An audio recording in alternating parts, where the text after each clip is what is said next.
transmucosal inflammation with the basal plasmacytosis, rib irregularity, and a lot of fibrosis. However, we don't find any granuloma.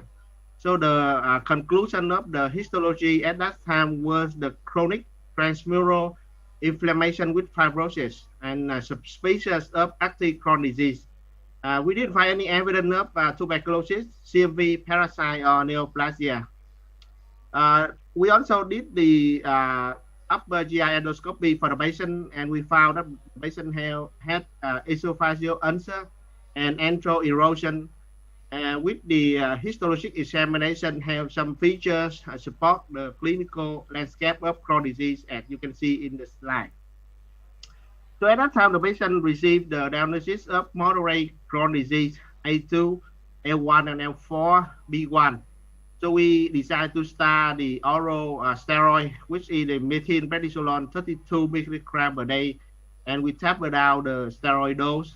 And also we start the azathioprine with the dose increased gradually to 2 milligram per day. However, 4 months before this admission, the patient felt that the symptoms were not well. Especially, he described that he had the abdominal pain when we decreased the steroid dose. So at that time, we checked the inflammatory status, and we found that the calprotectin were quite high.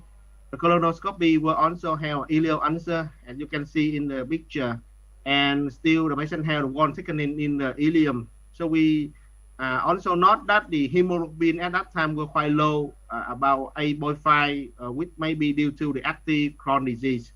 So because the patient situation does not change too much, so we start to step up the therapy. So we do some tests to rule out infection. So as you can see that the CMV, C. difficile toxin, latent TB, and HBV and HCV hepatitis were negative at that time. So we start the anti-TNF, which is the infliximab 5 milligram per kilogram for the induction dose, accompanied with the azathioprine. However, about 2 weeks after the induction therapy, it's been the third dose of the infliximab. The patient start to have fever about 38 to 38.5 degrees Celsius, and the patient feel very fatigued. We checked for the CBC, and we found that the patient have severe microcytic hyperchromic anemia. You can see that the hemoglobin was about 6.3. Regarding the etiology of the anemia, we checked the cum test and the hemoglobin electrophoresis. All of them were normal. The ferritin at that time were 108. Because the patient have fever, so we need to rule out infection. As you can see that the BCT at that time was normal, and also the blood and the urine culture were negative. The EBV and CMV IgM at that time were negative too. However, we find that the patient have the stool C. difficile toxin test positive. This is the colonoscopy of the patient at that time. Even though the C. difficile positive, but the patient didn't have any pseudomembrane on the colonoscopy. And the histology at that time show no evidence of CMV or lymphoma. And this is the CT scan, abdominal CT scan. We cannot find any source of infection, no abscess, no hepatosplenomegaly, except for the active ileal Crohn disease that the patient already know that. And the chest CT also normal. The patient was also performed bronchoscopy with BAL, and we didn't find any evidence of TB at that time, because we think that the C. difficile colitis cannot explain the fever of the patient. So we suggest the patient to do a bone marrow aspirate, but the patient refused to do it. So at that time, the patient received the diagnosis of C. difficile colitis, iron deficiency anemia in a patient with Crohn disease. So we start oral vancomycin 500 milligram 4 times per day in 14 days. We also transfuse red blood cell for the patient, and we give the patient oral iron supplement. And because we cannot explain why the patient have fever, so we decide to stop both the anti-TNF and the tioburin. After we stop the tioburin and anti-TNF and give the patient vancomycin, actually the patient will feel very well. He weight gain, he eat well, he has no fever, and we check the CBC again. You can see that the white blood cell and the platelet were normal, and the hemoglobin was almost normal. It's 11.1. So the patient scared that the chronic disease may progress if we stop the azathioprine and infliximab for such a long time. So we decided to restart infliximab. However, just about a week after restarting, the patient developed a low-grade fever, about 38.5 degrees Celsius. And at this admission, the patient developed a high-grade fever, about 39 to 40 degrees Celsius, with my right lower quadrant abdominal pain.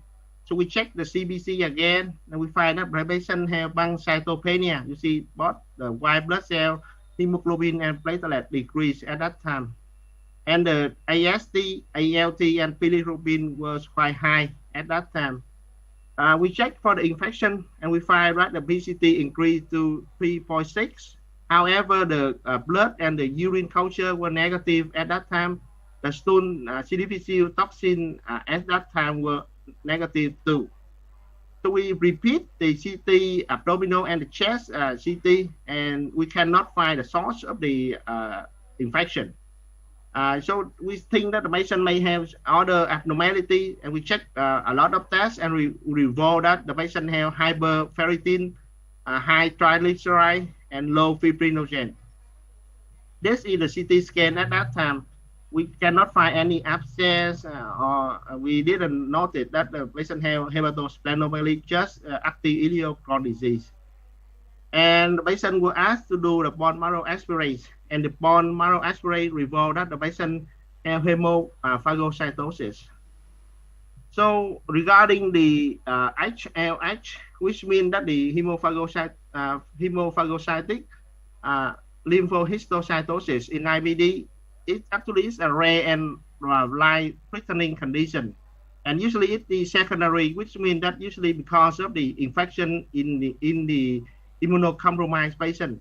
We have a large series of HLH in IBD, about 58 cases, and most of them are male, and 80% of the patients have chronic disease with the mean disease duration about 7 years. Most of them was on biologic. As you can see, that ones were in ustekinumab monotherapy, the other two were in anti-integrin plus azathioprine, and most of the patients have on anti-TNF. And one special note is that about a third of the patient was on induction duration, and another is that about 7% of the patient were stopped the biologic when at the time of the HLH were diagnosed. About 2/3 of the patients have real exposure to tioburin, and another 1/3 were never exposed to tioburin. Regarding the cause of the HLH, more than 80% of the case was infection and malignancy, and as you can see that most of the case are due to EBV and CMV. Another, we have some case of histoplasmosis and TB.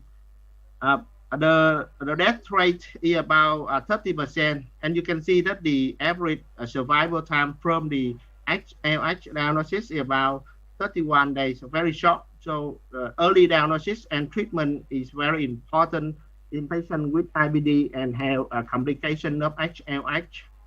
So regarding the diagnosis, the criteria, as you can see that usually the HLH in IBD usually secondary. So the patient needs to fulfill 5 over 8 criteria, as you can see here: fever, splenomegaly, cytopenia, hypertriglyceridemia, hemophagocytosis, high ferritin, elevated CD25, low NK cell activity. So regarding my patient, the patient have 5 criteria over 8. So the patient received the diagnosis of HLH. About the cause of the HLH of my patient, we checked for the CMV and the EBV, and we found that the EBV is about E positive. So this is the final diagnosis is the EBV-induced HLH in a patient with chronic disease treated with infliximab and azacitidine. So at that time, the patient stopped infliximab and we start the broad antibiotics, including meropenem and vancomycin. After control the infection, we start the steroid, which is the dexamethasone. When we start the dexamethasone, the fever stopped, and after that, we transfer the patient to the hematology department for the more potent treatment. Unluckily, when the patient prepared to receive the more potent treatment, the patient have the ileal perforation, and after that he passed away because of the sepsis. So this is the summary of the patient about 9 months before this I mentioned. He has the diagnosis of chronic disease, so we start the oral steroid and azacitidine. And about 4 months before this admission, because of the symptoms do not change too much, so we start the anti-TNF and the tauburin. About after starting the induction dose of anti-TNF, the patient have low-grade fever with severe anemia and C. difficile colitis. So we stop azacitidine. We give him oral vancomycin. After stop azacitidine, the patient feel completely well and hemoglobin increased. So we decide to restart anti-TNF. And after restarting anti-TNF about a week, unluckily the patient have the high-grade fever, and he admitted to our center and received the diagnosis of HLH. So this is my question for my cases. So thank you for listening. Okay, thank you for presentation, Dr. Ruan, and I'm very sorry for your patient loss. This case is about a very fatal case developing HLH in patient with treating the azathioprine combined with infliximab for the severe Crohn's disease, the small bowel Crohn's disease. So if anyone who have questions or comments about this case, just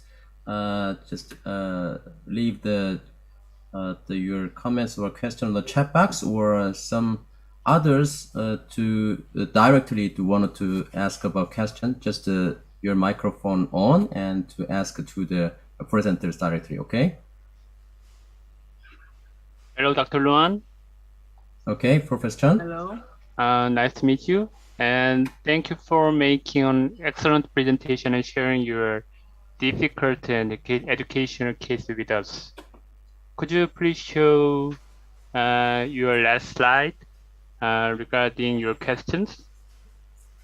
Yes, I will show my my question. So I have some comments regarding question number 1. So I'm not a hematologist, but totally agree with your final diagnosis of EBV-induced HLH in this case. As mentioned in your brief review during the presentation, most patients with IBD experiencing HLH were under biologic therapy, most commonly anti-TNF like this case. And opportunistic infection, especially EBV, was the most common predisposing factor for the development of HLH in patients with IBD. And considering the clinical characteristics and diagnostic criteria for HLH, including high fever, pancytopenia, and elevated ferritin levels, sepsis should be excluded before diagnosing HLH. C. difficile infection is one of the most common concomitant infections, which should be evaluated and treated in all IBD patients with acute flare. So in this case, at 2 months before the admission, he presented with mild fever, and the result of microbiology test showed positive to C. difficile toxin, suggesting the presence of CDI clinically. So he was also clinically improved after oral vancomycin therapy. So it is likely that HLH developed at admission but not 2 months before, although the bone marrow exam was not available to confirm the diagnosis of HLH at 2 months before the admission. That's my opinion. Okay, I think that the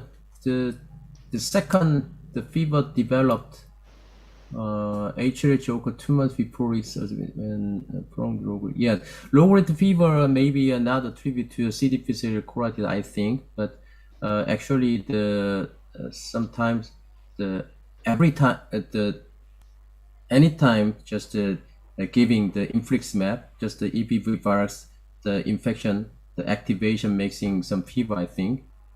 And here's the chat box. There's some question about the cases. So from Dr. Tio, the Indonesia, about the patients. This patients is about other has about other autoimmune disease or like autoimmune hepatitis maybe, because I saw that the liver enzyme also very elevated during the courses. So just one question is about combined with autoimmune disease like autoimmune hepatitis maybe, or the second question is about what type of diet should we give to this patient?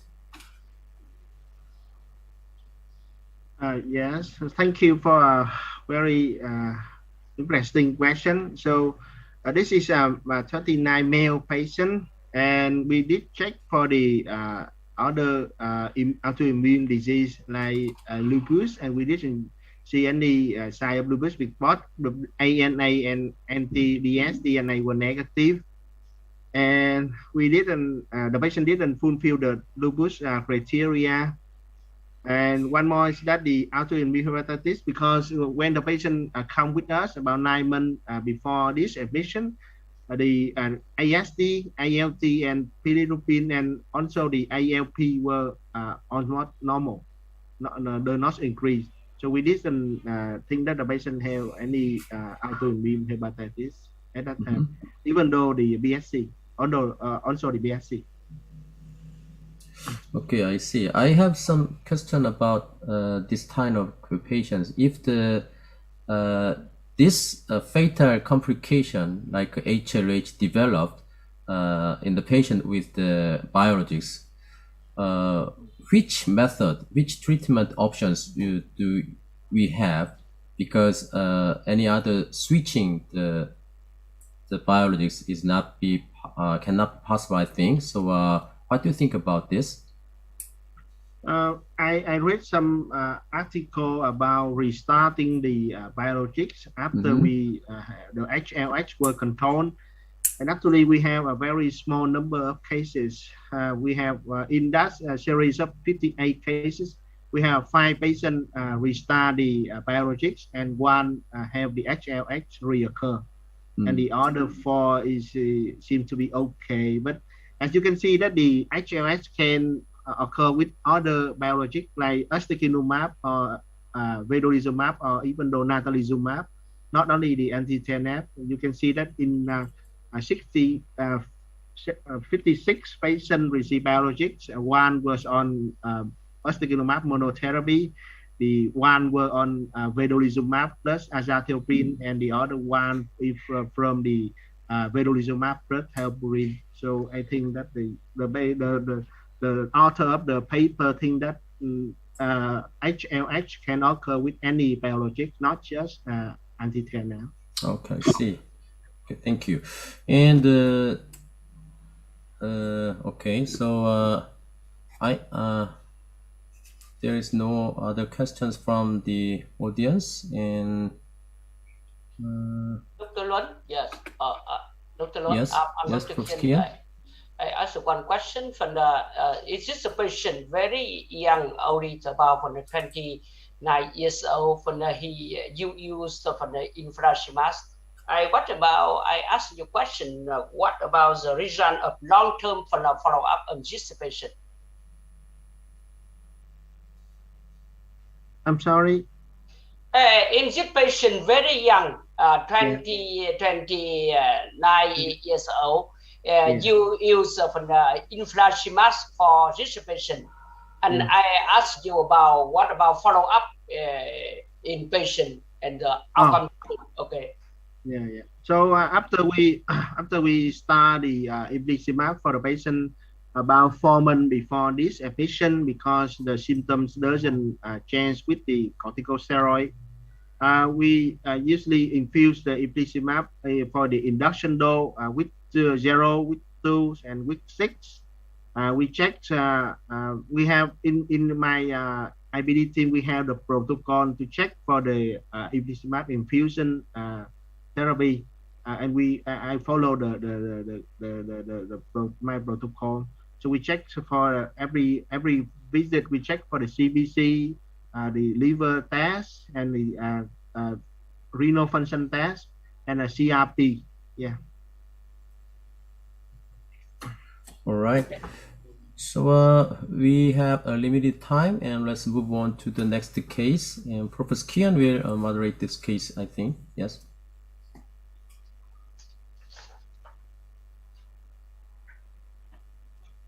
Okay, second. And next speaker. Next speaker. Yeah. Yes. Yes, that speaker will be presented by the Yong-Sung Kwon from Korea. Yeah. Okay. Right.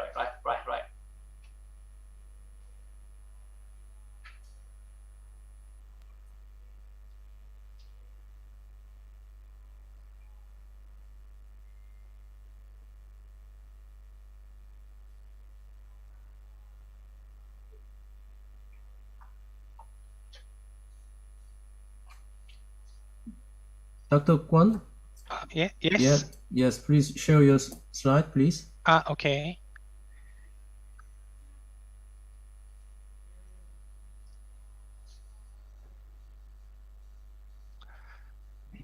Okay. Thank you very much for the honor of presenting in such a great place. My name is Yong-Sung Kwon. I studied at Yonsei University Wonju College of Medicine, and I complete my internship at Wonju Several Christian Hospital and residency. I'm currently in fellowship at the Division of Gastroenterology, Yonsei University Wonju College of Medicine. I will start the presentation on the case of a 77-year-old man who visited the hospital with abdominal pain. His chief complaint was intermittent abdominal pain. Significant medical history included hypertension, diabetes, pulmonary tuberculosis, and bladder cancer diagnosed in 2002. He also underwent EMR for gastric low-grade dysplasia tubular adenoma. His chief complaint was intermittent abdominal pain, significant medical history. He visited the hospital for intermittent abdominal pain, and APCT was performed at another hospital in 2017. Laparoscopic biopsy was planned by general surgery, but the biopsy was put on hold and he came back to the hospital due to worsening symptoms a year later. This is the review of the system. There were no specific findings other than intermittent abdominal pain. No direct tenderness, and the rebound tenderness of the abdomen was elicited on physical examination. Vital signs were stable. These are results of the initial laboratory examination in 2018. Complete blood cell count, serum electrolytes, and chemistry, and serum tumor markers were all within normal range. This is a PCT performed in 2008 as a part of follow-up evaluation of bladder cancer. A mesentery, a mass about 3 centimeters in diameter, was found at the time, but it was put under observation because there were no associated symptoms. This is a PCT performed which in 2017. It showed two masses. One side is 6.3 with mesenteric calcification and another size 3 centimeters.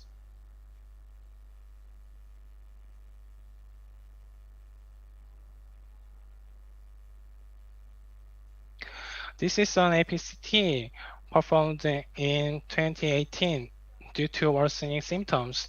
The mesenteric mass in the same area has increased to 7 centimeters, which was accompanied by suspected closed loop obstruction and small bowel infarction, and fibrosis of small bowel mesentery with a definite lymphadenopathy was observed.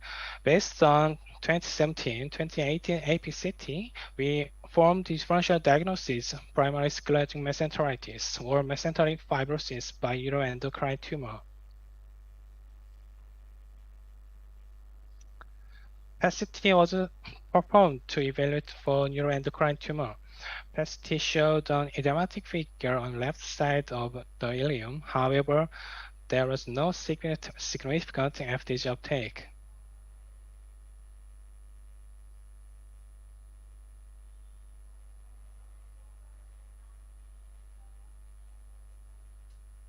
After PET-CT scan, our list of differential diagnoses included on the order of likelihood, small bowel tumor, neuroendocrine tumor, and sclerosing mesenteritis. We planned surgical evaluation as a next step of diagnosis.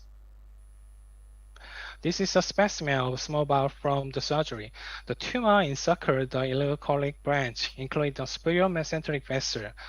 The tumor invaded the mesentery, ranging from 50 cm below the ligaments of traits to 10 cm above the IC valve. Therefore, complete resection of the tumor carried high risk of significant vascular injury that may result in necrosis or residual bowel. So, palliative surgery that included segmental small bowel resection was performed. Diffuse fibrosis and fat necrosis was observed around the tumor. These are gross specimens of the small bowel mass that has been resected. It had hard and yellowish cut surface sized 3.5 centimeter. These are H&E stained pathologic site. On lower bowel field, there were lymphocyte infiltration with fat necrosis and calcification.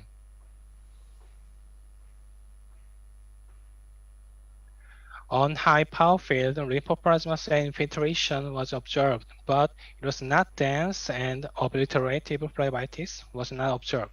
IgG4 stain was positive, and the IgG4 and IgG ratio was greater than 40% and greater than 50 high power field.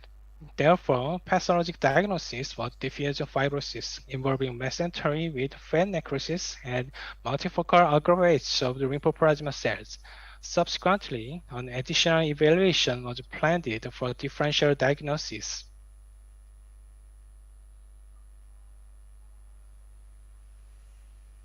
There are an additional laboratory test result. C3 and C4 levels were within normal range, and no specific findings were found in autoimmune labs. Serum serotonin and 5-HIAA were measured to rule out neuroendocrine tumor, which were also within normal range. IgG and IgG4 level were in normal range, but IgG4 was 979, which was higher than 135. The following are the 2020 revised comprehensive diagnostic criteria for IgG4-related disease. In this case, sclerosing mesenteritis was suspected in APCT in 2017. Serologic diagnosis was possible, but pathologic diagnosis was not possible due to absence of dense lymphocytes and plasma cell infiltration, and the typical tissue fibrosis or obliterative phlebitis. Therefore, the diagnosis of possible IgG4-related disease was not suitable. Our final diagnosis was sclerosing mesenteritis. This is the patient progress. Following the palliative surgery, follow-up APCT was performed 3 times every 6 months, and tumor size was reduced from 7 cm to 6 cm. We choose prednisone and tamoxifen as the first-line therapy. We use 40 mg of prednisone once daily for 4 weeks and then taper the dose to 2.5 mg every other day. We also use 10 mg of tamoxifen twice daily with aspirin 100 mg once daily. A year later, the tumor size again increased to 7 cm. Prednisone was increased to 40 mg once daily and was then tapered to 20 mg once daily.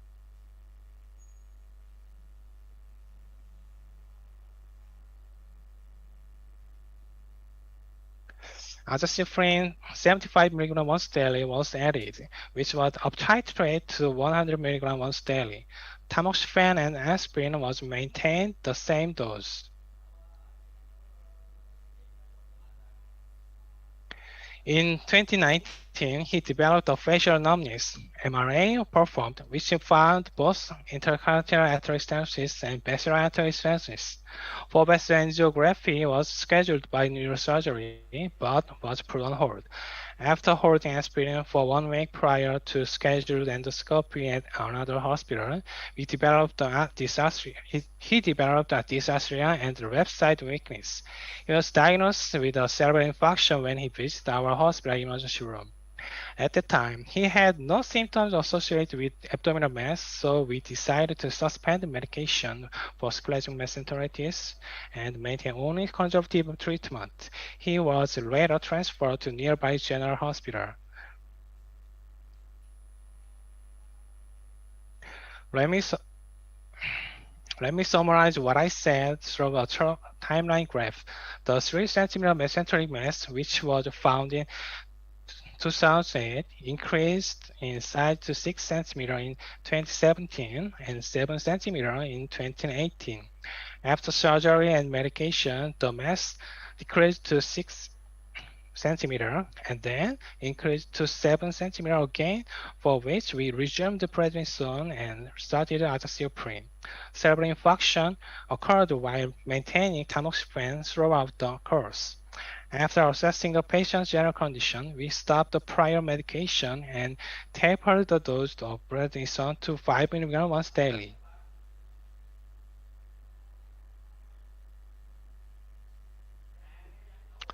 Let me briefly introduce the diagnosis and treatment of sclerosing mesenteritis. Finding missing mesenteric mass should prompt assessment for secondary causes. If there is no evidence of secondary cause, we can apply clear CT criteria, which list 5 findings. Encapsulating mass that does not infiltrate in the surrounding structure, hyper-attenuating fat, soft tissue nodule, fat halo sign, and pseudocapsule. If 3 or more of 5 findings are observed, the next step is determine the presence of lymph node larger than 10 millimeters. If there is a lymph node larger than 10 millimeters, consider additional PET-CT, and if not, assess the symptoms. If there are no or minor symptoms, close observation can be made. If there are coexisting symptoms, prednisone 40 mg is recommended as a first-line therapy, along with tamoxifen 10 mg twice daily. Tamoxifen should be maintained while symptoms improve. Tamoxifen side effects include heart flush, venous thromboembolism, stroke, and for women, endometrial carcinoma, which require careful follow-up. Prednisone and azacitidine or thalidomide can be considered as a second-line therapy. Surgical intervention should be considered in the event of continuous and repeated mechanical obstruction in the medical therapy. I'm wondering if it would have been more helpful to treat the tumor if I had done prednisone tapering more slowly in the first-line therapy. Thank you for your attention.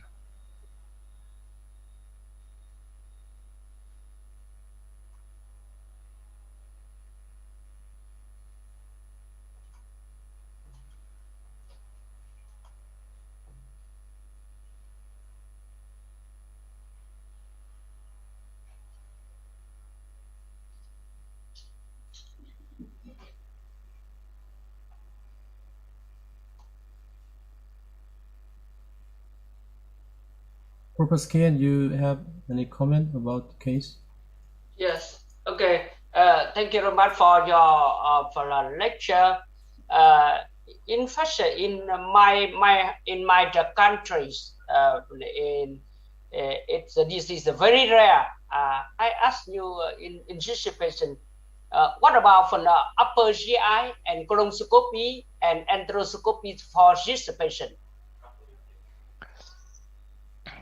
In this patient, the gastric tubular edema with low-grade dysplasia found it, and we treated by EMR. But other upper endoscopy and lower endoscopy has no specific findings in this case.